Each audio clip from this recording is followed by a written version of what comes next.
King of the World Philippines, Bulacan Province.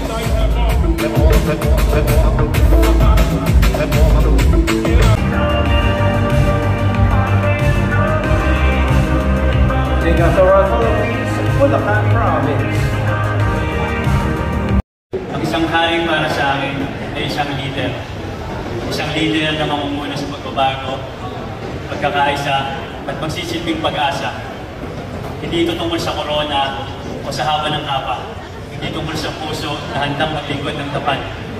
May pagmamahal at pagmamalasakit sa bawat isa. Maraming salamat. Is often considered as a symbolic king of Filipino intellect and patriotism. How does his legacy inspire you as a Filipino? Good evening. Na-inspire ako kay Dr. Jose Rizal sapagkat hindi dahas ang panlaban sa lahat. Minsan, kailangan natin gamitin ang talino at utak natin. At hindi natin kailangan maging madalas. Maraming salamat.